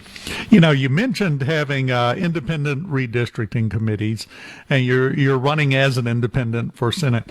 I think a question a lot of people have, especially in today's climate, can you truly be independent and not pick a side in the fight and get anything done? We don't know because we've never had it. We've never had independent redistricting committees. What we do know is what we have is not working. We do know that. And I don't have to even finish the phrase doing the same thing over and over again as the sign. I don't have to finish saying it. And that's what we've been doing. If we don't try something different, we will continue to have the same problems that the two parties have gotten us to today. So I think when you say, can you truly be independent? I think we can try. And I don't think our elected leaders in Washington today are trying.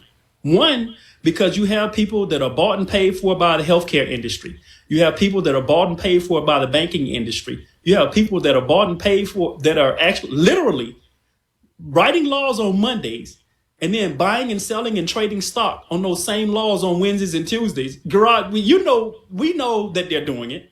They know that they're doing it, and they know that we know that they're doing it. And the only way we change it, you're smiling because you know I'm telling the truth. The only way we change it is if we send a different type of politician to Washington to hold both parties accountable. And that's primarily one of the reasons I decided to run as an independent, because I think voters deserve a different choice on the ballot. The same two options that got us to this point ain't gonna do it. Well, you've got some good points there. Let me just say that I don't think that's going to stop the screaming and the fighting, but you got some good points there. Ty Pinkins running. Listen, I don't think the screaming should stop. I think that's part of our democracy. We disagree on different things. You have people who are in middle class, wealthy people, and people who have different views on different issues, and we disagree. That's a part of our republic. That's a part of our system of government. And we go to the ballot box and we cast our disagreements for the candidate that we think will best support our interests. And I think that's a beautiful thing. I just don't think the two options that we've had are the best options. Ty Pinkins, candidate for U.S. Senate in the state of Mississippi. I appreciate you, man. We are out of time. We're up against a hard break, but we'll have you back again soon. In life and interrupt this program. Gerard Gibert. Here we go. This is huge news. Huge news. Huge. You need to listen to this. Middays with Gerard. SuperTalk, Mississippi.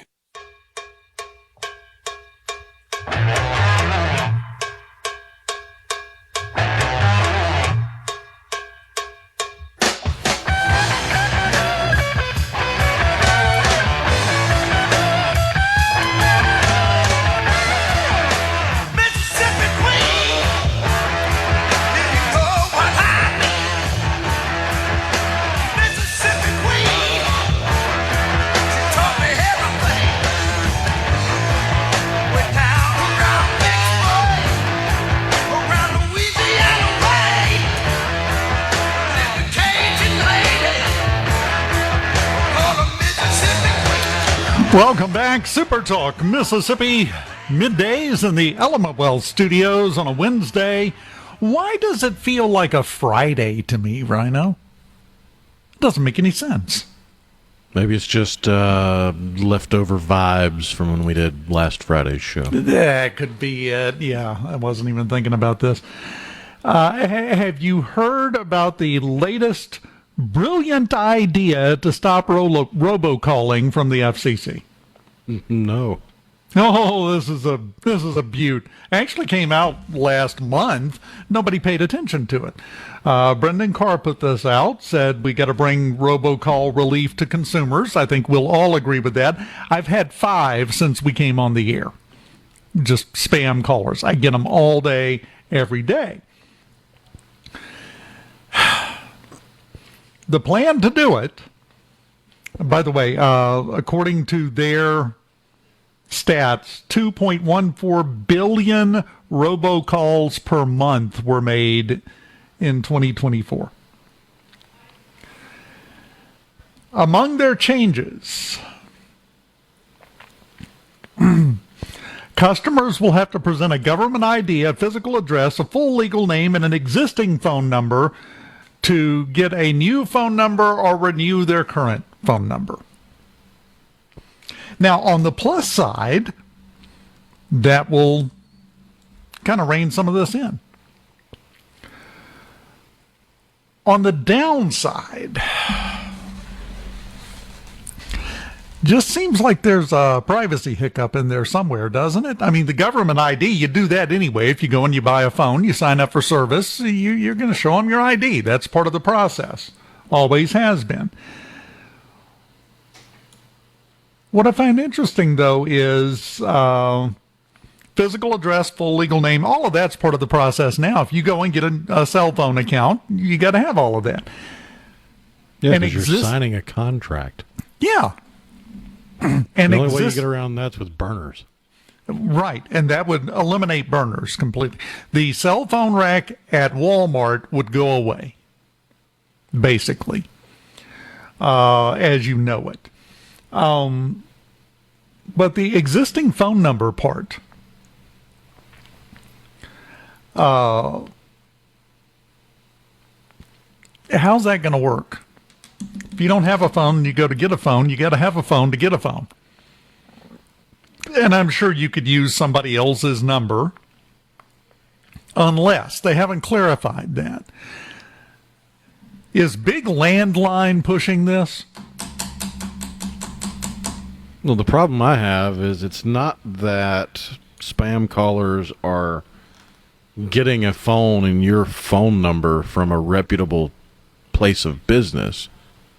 They're using technology to spoof your phone number in the receiving phone's voter ID. Or not voter ID, does caller ID. Yeah, the voter ID is a separate issue. Yeah. Yes, that's right.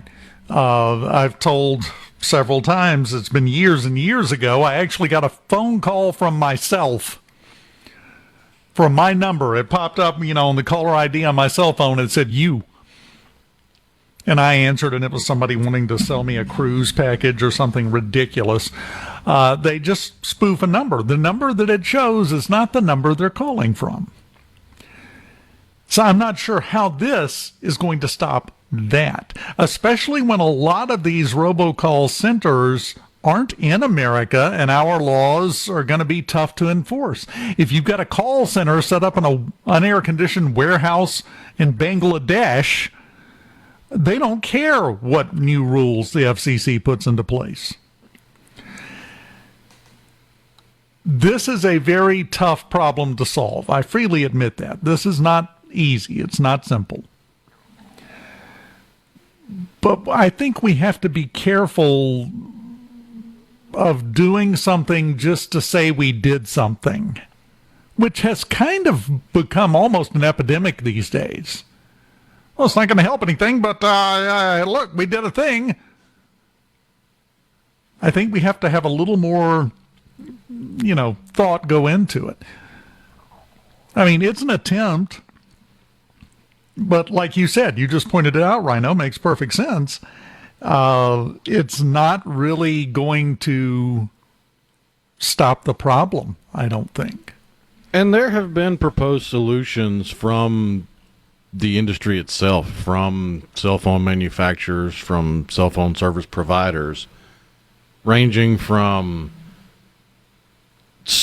trusted sources and contacts where you have a trusted list and you will not receive anything pushed to you from anyone outside that list. And that's been implemented with certain do not disturb settings on phones in certain ways that if they're not in your phone book, it's not going to ring, it's just going to show up. That seems to be the most adopted approach. There have been other ideas thrown about that never really got out of the planning stage, such as like a physical dongle that you would carry with you on your keys that communicates with your phone that you are actively using it so that it can ring and stuff like that. But that doesn't stop the spam calling. You've had ideas like using blockchain to identify yourself so that it can't be tampered with, and at that point that might be the best as far as beating the spoofing technology, but you're going to have a hard time getting any widespread adoption of people using blockchain to make phone calls. Yeah, that's an understatement, and that's not even foolproof. No. There's no such thing as foolproof in this situation. The interesting part about this is the proposed enforcement method for all of this. They want to levy a fine of $2,500 per robocall against the telecom provider, the phone service, which is going to turn the phone services into an enforcement bureau, basically.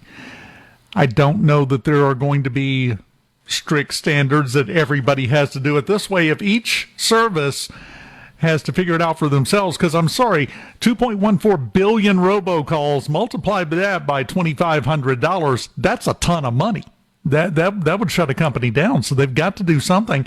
Some will probably be more strict than others, have different ways to do it, different ways to approach it. I just, good on them for talking about this and trying to come up with something.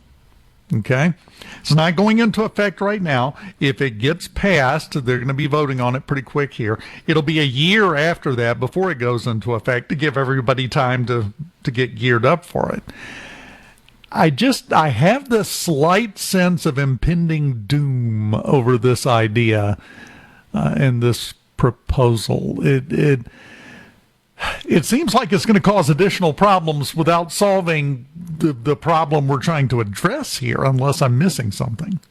No, I don't really see that helping a whole heck of a lot. And if I were in control of the government or were asking the government to do something, it would be more along the lines of, hey, if this call originated from any point overseas, just let me know.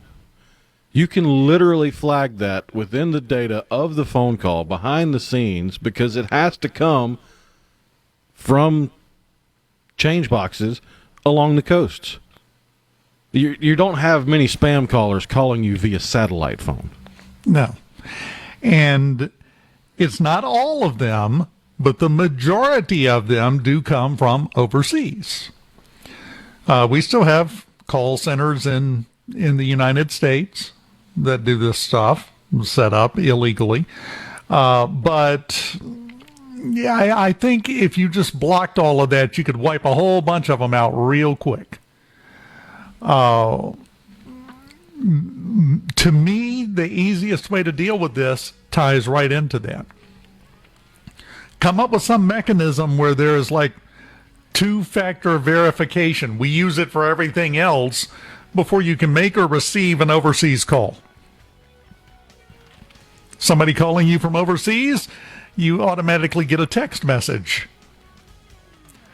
If that's where the call is originating from, no matter what number they're spoofing, like you said, the change boxes, they can tell if it's coming from overseas. Okay, fine. That gets flagged. You automatically get a message going, you're receiving a call from this number in this country. Do you accept this? Or even a recording. If a prisoner calls you, you get that. Why can't we get that from Bangladesh? Just my thought on that. We'll continue in the Element Wealth Studios right after this. Keep it here.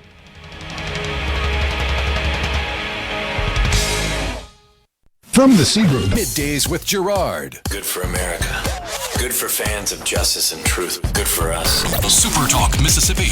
This is what we stand for.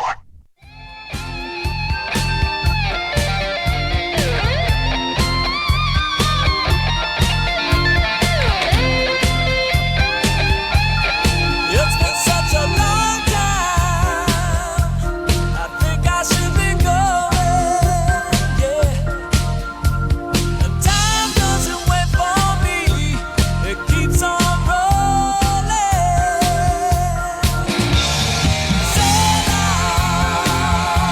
Welcome back. Middays on a Wednesday in the Element Wealth Studios. Gerard Hughes here. Didn't have the heart to correct Ty. I really didn't. That's what I was chuckling about. Yeah, you just roll with it sometimes, it's fine. Had a great conversation, though. Did you hear what's happened in the Senate in the Philippines? We think we've got it bad. I think I saw somewhere there was a shooting. Yes. Well, here's what happened. There is a member of the Senate in the Philippines who is, they have a warrant out for his arrest from the International Criminal Courts because he was associated with the dictator, Duterte. And he's wanted for various crimes. He refuses to go, and the members of his party in the Senate, when they showed up to get him, linked arms and tried to block it, and before you know it, people were shooting guns. Just another legislative day in the Philippine Senate. It's good to hear these stories, though, to get a little perspective. Because the next time Mitch McConnell gets so confused he doesn't know where he's at, or even if all the questions have been asked in a Senate hearing like he did this week, he tried to end the Senate hearing and his aide had to call him over to the side and say, we're foregoing second question round, but we still have 3 questions left here. We got to do those first. So he came back to the mic. Okay. Senator so-and-so, go ahead with your question.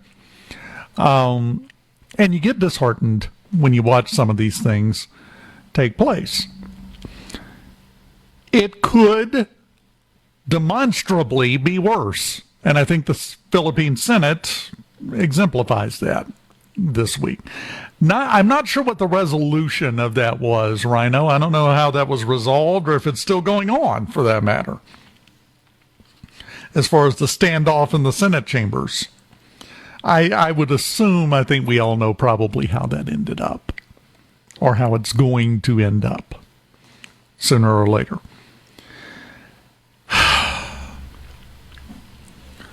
But part of our problem, and there's a guy, for a while we went here in Mississippi and the Blue Sky app was banned because of age verification laws here in the state, and they just shut it down. Said, oh, well, no, we're not going to comply with that. No. And you couldn't go there if you wanted to. And then they decided to change their course and open it back up. I still haven't been there. Have you ever been on Blue Sky, Rhino? No. I haven't either. It is a morass of liberalism, because everybody who was a liberal on Twitter when Elon bought it, they went over and formed this thing, and it's probably 90% liberal, and I may be making a generous estimate there. There is a progressive journalist, the normal type, named David Roberts. Activist with a press pass. Bingo. David Roberts. Roberts made a post on Blue Sky. I'm reading this on X, by the way, because somebody screenshotted it. Said, it's hard to avoid the conclusion that Blue Sky has been a net negative for U.S. politics. They corralled everyone on the left into a little glass fishbowl where they shout at one another and everyone else ignores them. Meanwhile, all the Pauls, the political people, and institutions stayed on X and are being dragged farther to the right. He then went on, because he got massive response for Blue Sky out of this, 500 comments, and he made a reply post a few hours later and said, it's very telling that so many people are interpreting this as a defense of X. But even in this case where he's criticizing it, there's still a misconception here. I don't know if you caught it. They corralled it. No, they didn't do anything. Everybody who was a radical liberal that was on Twitter when Elon bought it and said, I'm not going to put up with, oh my God, all the conservatives are taking over. They ran. They left. They went and made their own thing. And good for them. That's part of the American way. But when you get over there and it crashes and burns around your ears and you wind up hurting yourself more than you ever possibly could have helped yourself, you don't then get to turn around and again use the phrase, they corralled everyone on the left into a little glass fish bowl. Those fish jumped in that bowl willingly. Those fish blew the glass to make that bowl. And now they have found out, as it turns out, they're all horrible people. It's not even my opinion. I've never been on Blue Sky, but I see so many people on the left that go back to X and say, I had to come back over here. It is absolutely ridiculous. On Blue Sky, they'll blast you for anything. Everybody is criticizing everything that you say and do. I'm not going to do it anymore. Well, yeah. It's basically the 2026 version of Tumblr. Wow. You know, you're not wrong, but wow. This is why even and the danger exists in the other direction as well. And by the way, that was also a mischaracterization that everybody on X is on the right. No, they're not. All I got to do is scroll down my feed. No, they're not. But that's what it takes to function. If you get into a giant echo chamber and all of your time is spent in that echo chamber, it's going to devolve to the point to where it's chaos and extremely unproductive. And they have found that out. This little social experiment's going exactly like everyone said it was going to go. And now the liberals can't stand the liberals. You know, that does add some credence to the theory I've had for a long time. The main problem with hardcore far-left liberals is that they don't like themselves. And therefore, by extension, can't like anybody else. So they try to do this performative empathy and sympathy to give themselves a sense of self-worth. If that hurts your feelings, okay, but you can run into the danger on the conservative side as well. You've got to listen to outside viewpoints. You've got to listen to their take, if for no other reason, because of good old Sun Tzu. Now, you know exactly what I'm talking about, Rhino. I've said it before. Know your enemy as you know yourself. You can't do that if you're not paying attention. Yeah, you got to stop and think critically about, well, you should think critically about everything you read or hear on the internet, but specifically, you should think critically about somebody making extraordinary or wild claims. Even if it really makes you feel good that somebody agrees with something you think, you still need to take a step back and go, hold up. Is anything they said true? Yeah. I'll take that a step further. I am in complete agreement with you on that, but I'll take it a step further. It's not just the internet. It's talking to a buddy in the middle of the Walmart aisle.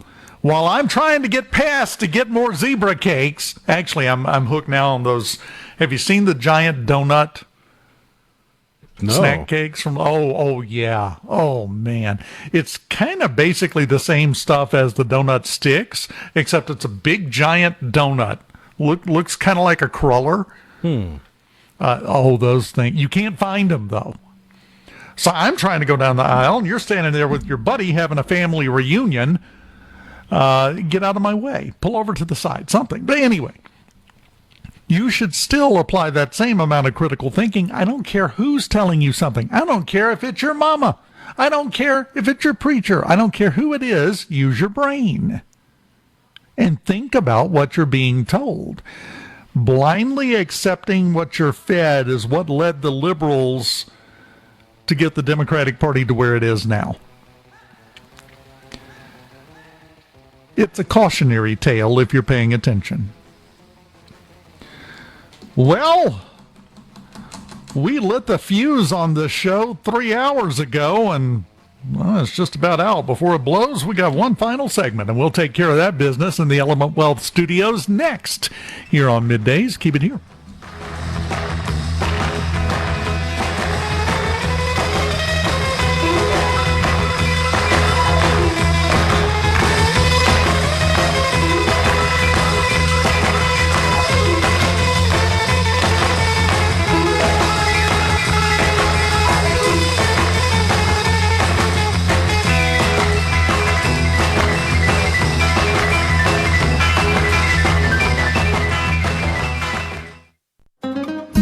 Bring the stories that matter most to Mississippians. Gerard Gibert, Middays with Gerard, SuperTalk, Mississippi.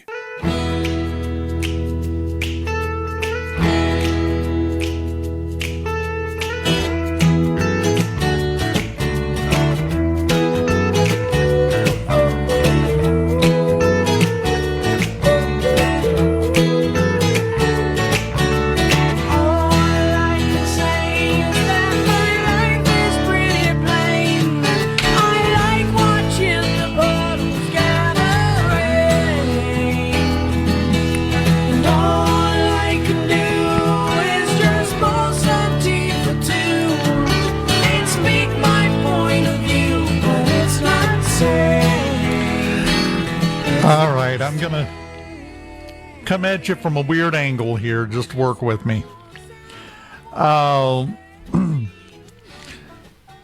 Cork, Ireland.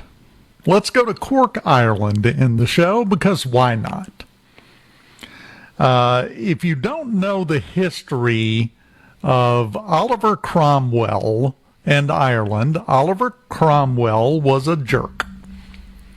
He basically killed 25% of the population of Ireland because they didn't like him. He died while he was there in Cork and was bitten by a mosquito and got malaria. And then he died. There has been a motion, and the Cork City Council is now voting, and it looks like it's going to pass, to erect a bronze statue of the mosquito that bit Oliver Cromwell. Obviously, they have no problems over there at this point. They've eliminated all difficulties because this is what they're spending their town council time on. They're voting to put up a statue of a mosquito. The best part, they're also going to go for a world record, and press, of course, because it is going to be a life-size statue of the mosquito. I can't even finish the sentence, Rhino. A life-size statue of the mosquito, which they hope would qualify them for having the world's smallest statue. Well, that's going to turn into a rat race. You're going to have some sultan in Dubai that's going to have, well, they have the mosquito. I have the 24-karat gold gnat. You've of course, somebody's got to, erect a statue of the flea that started the Black Plague. I mean, we can keep going. Until you get down to that one nerdy guy that puts in the lobby of some tech industry powerhouse, and it looks like there's nothing on the plinth but it has a little plaque that says, "On this plinth is the world's oldest single atom of platinum." You know what really bothers me about this story? This is not the stupidest thing I've heard a governmental body consider doing. No. It's not even in the running. It's funny. It's cute. Here's my question, and I've asked similar questions before, but I'm going to ask you now, Rhino. What kind of statue could we put up in Mississippi? They're doing a mosquito in Cork, Ireland. What could we do? I still think we need to erect a giant series of guitars leaning over the Mississippi River in the Delta. I love your idea for that. I don't know why no one has run with it yet,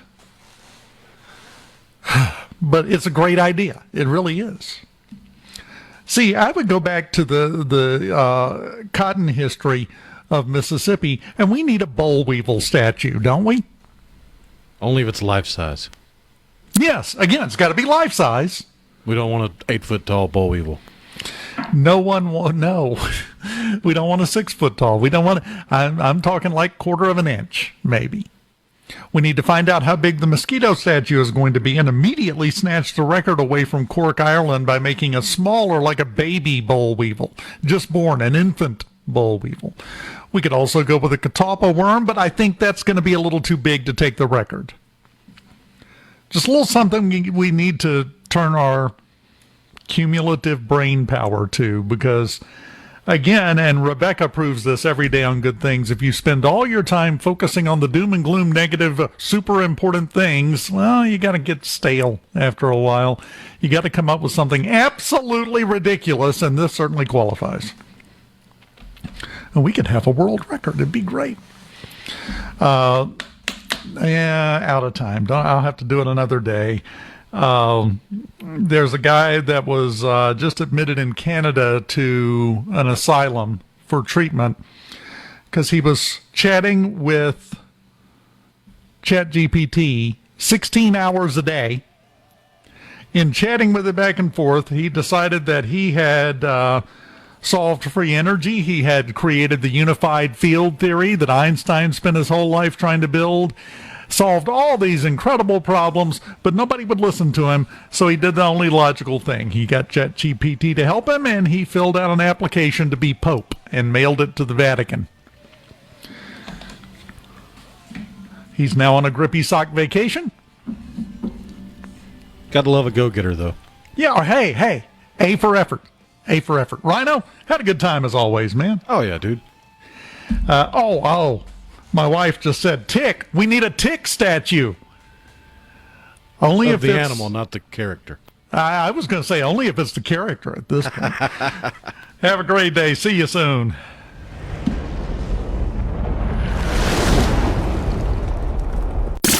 A SuperTalk Mississippi media production.